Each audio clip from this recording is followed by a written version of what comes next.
सभी लोग देवकी और वसुदेव सब ग्वाल बालों के साथ भगवान द्वारिकापुरी में प्रवेश किए अपने मित्र मंडली के साथ।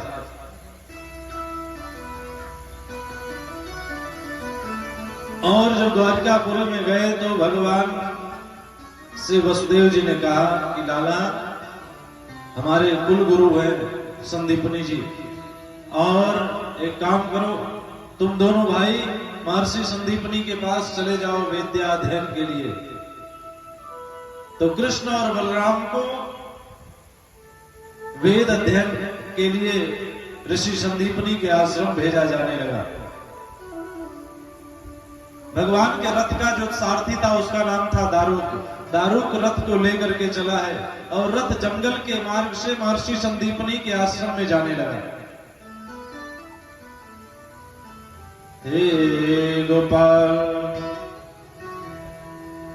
हे गोपाल,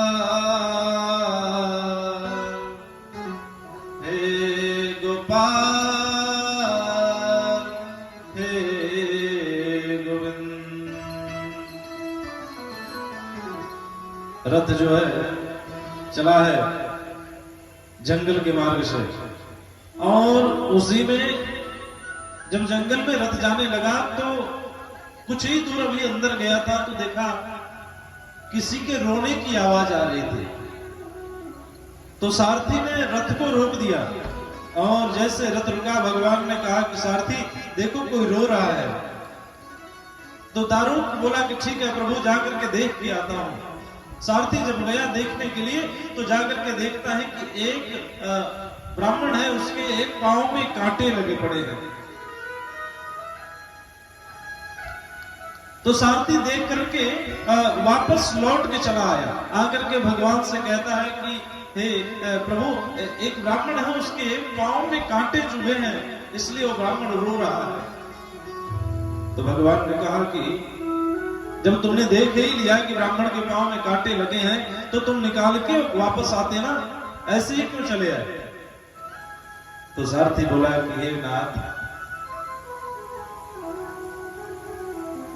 मैं उस कांटे को कैसे निकाल पाता?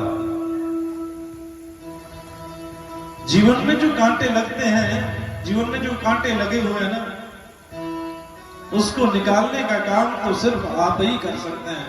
हमारे अंदर इतना सामर्थ्य नहीं है कि मैं उस ब्राह्मण के कांटे को निकाल पाऊं। सो भगवान गए और जा करके उस ब्राह्मण के पांव में से उस कांटे को निकालते हैं। पूछने लगे, भैया कौन हो तुम? उस ब्राह्मण ने कहा कि मैं सुदामा हूं, मेरा नाम सुदामा है। कहां जा रहे हो? तो ब्राह्मण ने कहा कि मैं संदीपनी, गुरु संदीपनी के आश्रम जा रहा हूं, वहां वेद अध्ययन करने के लिए, विद्या अध्ययन करने के लिए जा रहा हूं। तो भगवान ने कहा चलो मैं भी चल रहा हूं। अपने ही रथ पर भगवान ने बैठाया और लेकर के संदीपनी ऋषि के आश्रम पहुंच गए। इधर भगवान की शिक्षा पूर्ण हुई, और शिक्षा पूर्ण होने के बाद जब भगवान वापस आए तो द्वारिका के राजा के सिंहासन पर भगवान को आरूढ़ किया गया और भगवान का राज तिलक होता है। बोलिए द्वारिकाधीश भगवान की जय हो।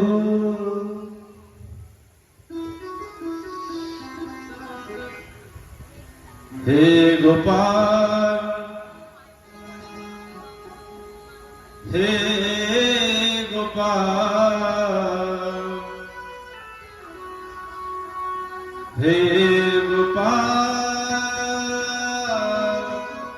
हे गोविंद।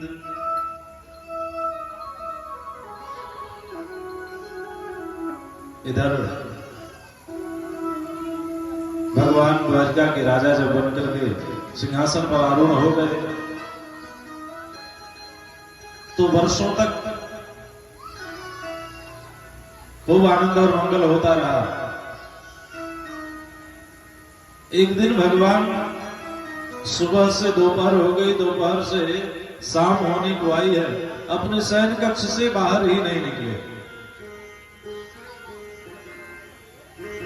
एक दिन बीत गया, 2 दिन बीत गया, भगवान अपने शयन कक्ष से बाहर नहीं निकले।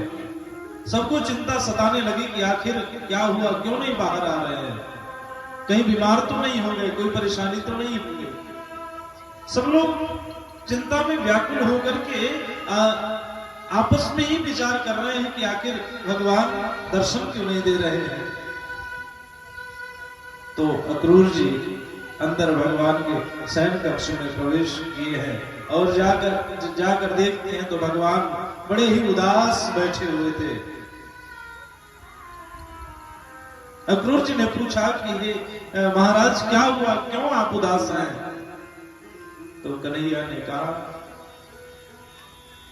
कि ओधो ब्रज मोही बिसरत नाय। उधो ब्रज की याद आ रही है, उन गोपियों की याद आ रही है, उन ग्वाल वालों की याद आ रही है, मैया की याद आ रही है।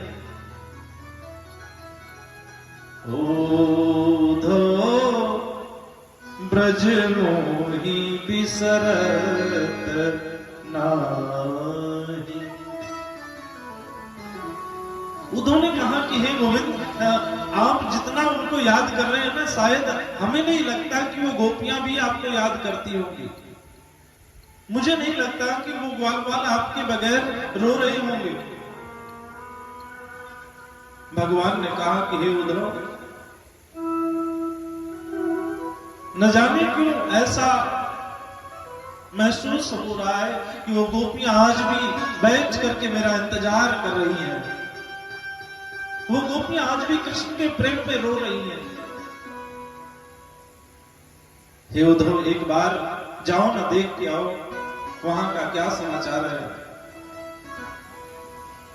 उद्धव ने कहा कि मैं जाऊंगा तो जरूर, लेकिन अगर ऐसा नहीं हुआ तब तो बड़ी अच्छी बात है, आपकी चिंता दूर हो जाएगी। और कहीं ये गोपियां आपके प्रेम में सच में वहां बैठी व्याकुल हो रही हैं, तो मुझे विश्वास है कि मैं उनको ऐसा ज्ञान दूंगा, ऐसी शिक्षा दूंगा, ऐसा उस ब्रह्म निराकार निर्गुण निराकार ब्रह्म की उपासना के बारे में बताऊंगा कि वो प्रेम करना ही भूल जाएंगे। कृष्ण ने कहा कि जाओ एक बार उन गोपियों से कह देना कि मैं वापस लौट के नहीं आऊंगा। उधर बोले कि ठीक है सरकार, जाता हूं। भगवान ने अपना मुकुट उतार के दे दिया, भगवान ने अपना पीतांबर उतार करके दे दिया, कहा मेरे ही रथ पर बैठ के जाना। कृष्ण के रथ पर उद्धव बैठ करके मोर मुकुट धारण किए हुए उद्धव भगवान का पीतांबर लेकर के चले हैं ब्रिज के लिए। और जब ब्रिज में प्रवेश करते हैं, वृंदावन में प्रवेश करते हैं, तो ग्वाल वालों की नजर पड़ी है कि एक रथ आ रहा है, और रथ पर जब मोर मुकुट वाला देखा ना, तो ग्वाल वाल दौड़ करके जाके गोपियों से कहते हैं कि अरे गोपियों, कृष्ण आ रहे हैं, उनका मोर मुकुट हमने देखा है, वो रथ से चले आ रहे हैं। और फिर जब पास आकर के देखते हैं तो ग्वाल बालों की नजर जब पड़ी बाबा पे, तो ग्वाल बालों ने पूछा कि महाराज कौन है आप? तो उद्धव ने कहा कि मैं द्वारिका से आया हूं, मेरा नाम उद्धव है, श्री कृष्ण ने भेजा है। मुझे एक पता पूछना था आपसे। ग्वाल बालों ने कहा कि क्या पता पूछना है, बताओ। तो उद्धव बोले कि मुझे नंद का भवन कहाँ है बता दो ना, बाबा नंद के भवन में जाना है, मैया यशोदा से मिलना है।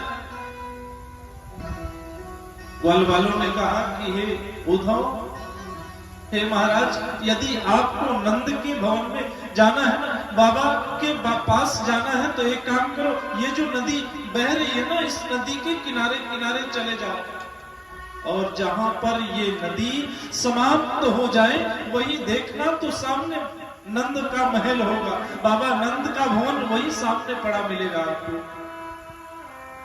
उद्धव ने कहा कि तुम सब पागल हो गए हो। अरे कहीं नदी के खत्म होते कहीं नदी का अंत होता है क्या?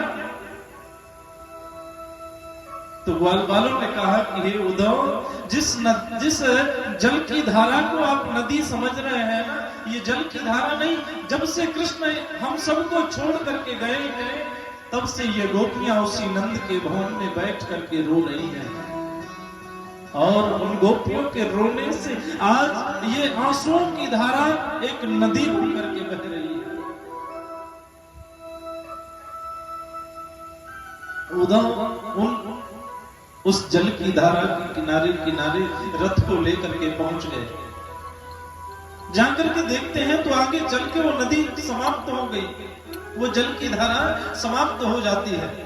और महल के अंदर प्रवेश किया तो गोपियों की नजर भगवान के मोर मुकुट पर पड़ी है।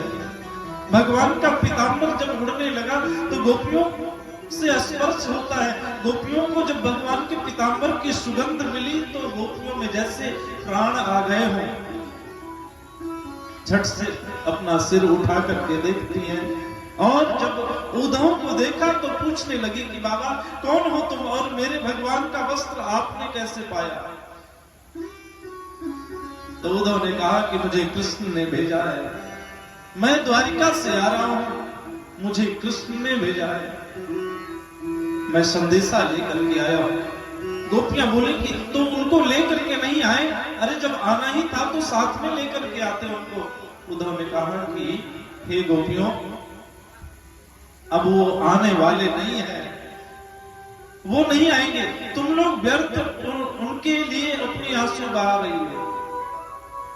जितना उनसे प्रेम कर रही हो, जितना दर्द उनके लिए तड़प रही हो ना, अगर यही प्रेम उस ब्रह्म के प्रति हो जाए, निराकार निर्गुण, उस ब्रह्म के प्रति यही भाव, यही प्रेम तुम्हारा हो जाए तो तुम्हें मोक्ष मिल जाएगा।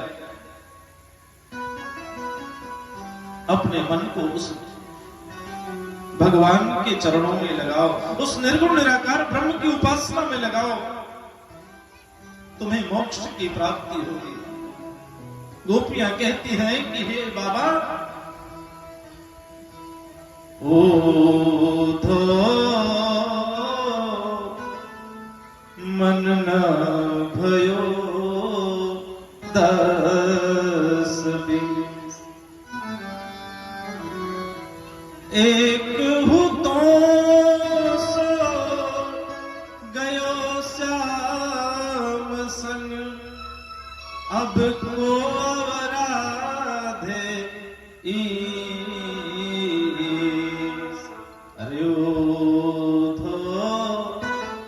मन न भयो 10-20।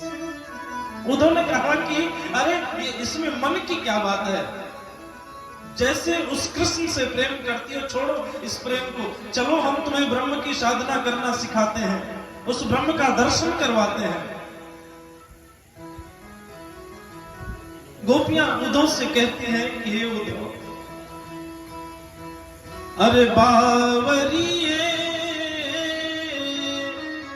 अखिया जर जाए, बावरिए